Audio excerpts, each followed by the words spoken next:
my questions. Thanks, Dwayne. Thank you to everyone for coming this morning.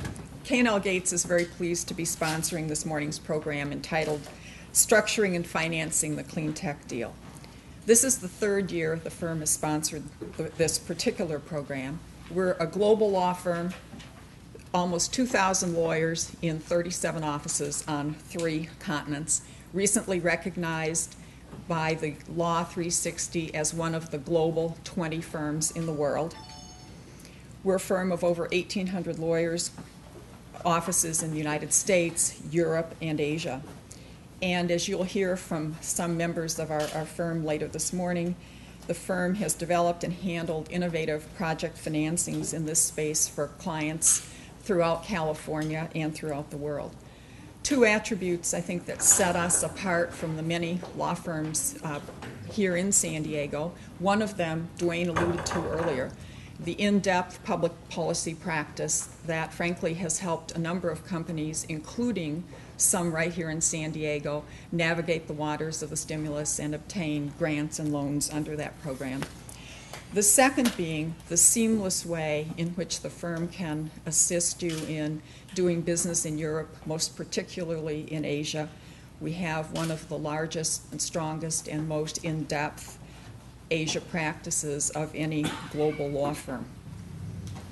Today's speakers include 2 of my partners, and as Dwayne said, we'll be discussing structures, tax attributes, and many of the important features of the clean tech industry today. We hope that you'll enjoy the program.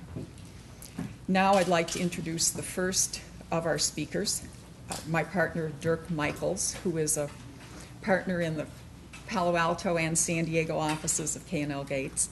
Dirk is a leader in the firm's clean tech and alternative energy practice group. He advises domestic and international renewable energy and clean tech companies in project development, corporate work, M&A, and corporate finance and project finance. Today, Dirk will cover corporate and project finance structures commonly seen in the clean tech industry. His presentation will include a discussion of structures such as the partnership flip, inverted lease, and sale leaseback, and will explore the interplay between debt and equity providers in the financing structures. So without further ado, Dirk Michaels.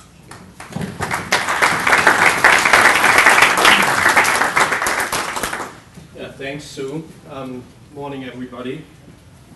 I don't know where my presentation is, but I will find out, I guess. It's on the computer.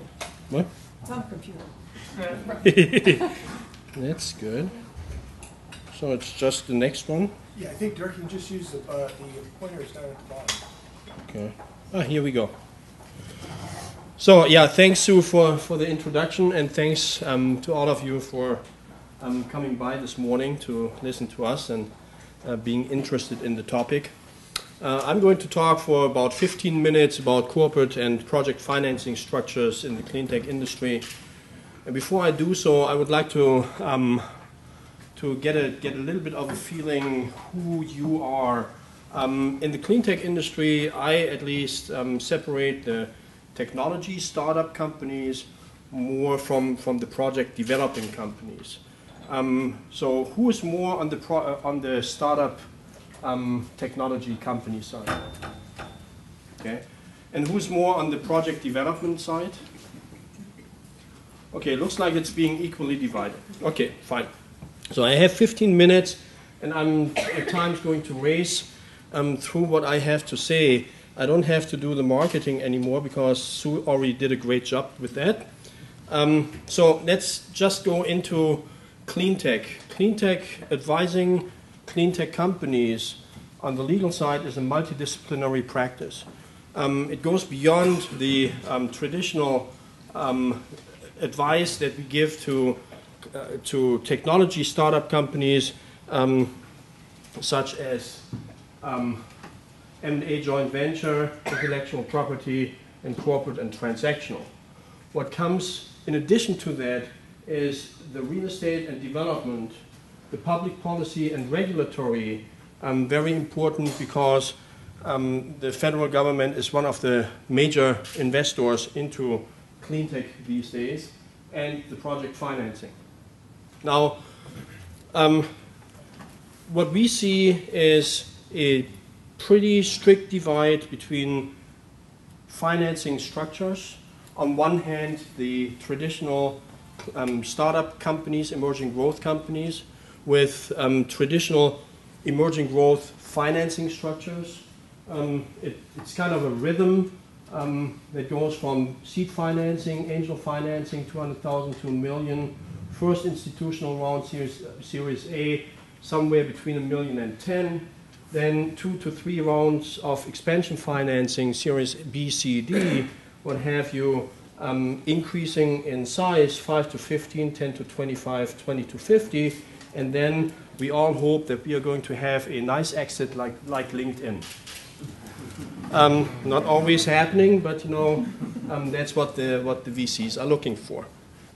Now, going on with this rhythm of financing in the emerging growth technology side of things, the normal time between the seed and the first institutional round, the Series A, that we see is about a year, probably a little bit less than a year.